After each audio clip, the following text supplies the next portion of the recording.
الشيطان الرجيم بسم الله الرحمن الرحيم إنا نحن نزلنا الذكر وإنا له لحافظون صدق الله العظيم واحلل عقدة من لساني يفقهوا قولي أو كما قال عليه الصلاة والسلام. محترم سامعین کرام، اللہ تبارک و تعالیٰ کا بہت بڑا کرم و احسان ہے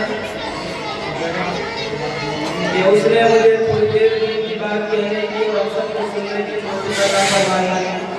باری تعالیٰ مجھے حق بات کہنے کی اور ہم سب کو سن کر اس پر عمل کی توفیق عطا فرمائی.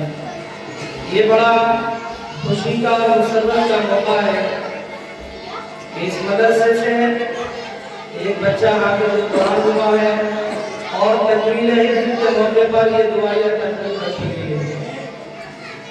اس نصیب میں وہ والدین جن کا بچہ حافظ قرآن ہوا ہے اور وہ اساتذہ جنہوں نے محنت کر کے اس بچے کو اس مقام پر پہنچایا ہے اور وہ اراکین کمیٹی جنہوں نے جہد سے اس مدرسے میں یہ نظام قائم کیا، ورنہ آج کے حالات کیسے ہیں. اس سب کی سازش یہ ہے کہ مدارس آج ختم ہو جائے، لیکن یہ علماء کرام محنت کر کے بچے کو حافظ قرآن بنا کر قاری قرآن بنا کر عوام کے سامنے پیش کرتے ہیں. کیوں؟ کیونکہ رب العالمین نے اس قرآن کی حفاظت کی ذمہ داری انہیں دی ہے اور اس حفاظت کے لیے کوئی جو ہے الماری یا کوئی ایسی چیز نہیں بنائی جس میں رکھ کر کے اس کی حفاظت ہو جائے، بلکہ رب العالمین نے انسان کے اور بچوں کے سینوں کو چنا ہے جس سے اللہ رب العالمین محبت کرتا ہے اور ان کو اپنا قرآن عطا کر دیتا ہے. اس لیے بچہ حافظ ہوا ہے اور رب العالمین نے اس کو چنا ہے. کتنے بچے ایسے ہیں جو مدرسے کے اندر پڑھتے ہیں لیکن رب العالمین نے اس بچے کو چنا اور اپنا قرآن اس کو دے دیا. تو قرآن جو ہے اس سینوں کے ذریعے محفوظ ہوتا ہے. اس کے لیے اللہ رب العالمین نے وعدہ کیا اِنَّا نَحْنُ نَزَّلْنَا الذِّكْرَ وَإِنَّا لَهُ لَحَافِظُونَ. ہم نے قرآن کو نازل کیا اور ہم اس کی حفاظت کرنے والے ہیں. انسان کی زندگی کے اندر بہت سارے موقع ایسے آتے ہیں جس سے وہ بڑے خوشی محسوس کرتا ہے. ایک موقع جب آتا ہے جب انسان نکاح کے بندھن میں بندھتا ہے اور اسے بڑی خوشی ہوتی ہے. ایک موقع جب آتا ہے جب رب العالمین اس کو اولاد عطا کرتا ہے اور ایک موقع جب آتا ہے جب انسان اپنے پیروں پر کھڑا ہو کر کے کاروبار کرتا ہے تو اسے خوشی ہوتی ہے کہ آج میں نے کاروبار کیا ہے. لیکن اس سے سب سے بڑھ کر کے موقع یہ ہے کہ بچہ حافظ قرآن ہوا ہے. اس کے والدین کو بڑی خوشی ہے کہ ہمارا بچہ حافظ قرآن ہوا. اس سے بڑی خوشی کوئی ہو ہی نہیں سکتی. اتنی بڑی کتاب رب العالمین نے اس بچے کے سینے میں محفوظ کی ہے اور رب العالمین نے وعدہ کیا ان لوگوں کو جو لوگوں کا جہنم میں جانے کے اعلان ہو چکا اور یہ حافظ قرآن پکڑ کر کے 10 ایسے آدمیوں کو جنت میں لے کر کے جائے گا جن کا جہنم میں جانا واجب ہو چکا ہوگا، اعلان ہو چکا. اب بتاؤ دوستو، جس انسان نے مدرسے کو محبت کی نگاہ سے دیکھا، اس بچے کو محبت کی نگاہ سے دیکھا، تو کیا وہ ان کو بھولے گا؟ ایسا ہرگز نہیں ہے، بلکہ یہ پکڑ کر کے ان بچے کو، یہ بچہ ان 10 آدمیوں کو جنت میں لے کر کے جائے گا. کتاب کے اندر یہ واقعہ لکھا، عرب کا ایک شیخ تھا، اس کی 3 بچیاں تھی، ایک لڑکا تھا. جب لڑکا پیدا ہوا اس کے دل کے اندر خواہش ہوئی کہ میں اپنے اس بچے کو حافظ قرآن بناؤں گا، عالم دین کا علم سکھاؤں گا، عالم دین بناؤں گا. لیکن جب بچہ پروان چڑھا اور اس پر پہنچا کہ 10-11 سال میں اس کی عمر ہوئی اور قریب تھا کہ جوانی کے قریب جب پہنچا تو اس کے والد کے اوپر فالج کا اثر ہو گیا، وہ مفلوج ہو گیا اور بیمار ہو گیا. اللہ وہ نہ پڑھا سکے اور دل مایوسی کے ساتھ میں وہ بستر پر لیٹ گئے. ایک دن بچہ مزدوری کر کے لایا، مزدوری کرتا رہا. جب مزدوری سے کچھ پیسے ملے اس نے لا کر کے نکاح مالک نے کہ اپنے والد کے سرہانے تکیے کے نیچے رکھ دیے اور رکھنے کے بعد جب والد نے کروڑ پت کی رات میں اور بیوی سے معلوم کیا کہ مجھے محسوس ہوتا ہے میرے سرہانے میرے جو ہے تکیے کے نیچے کوئی چیز ہے، دیکھا ہاں کہ تمہارے بیٹے نے اپنے جگر میں آ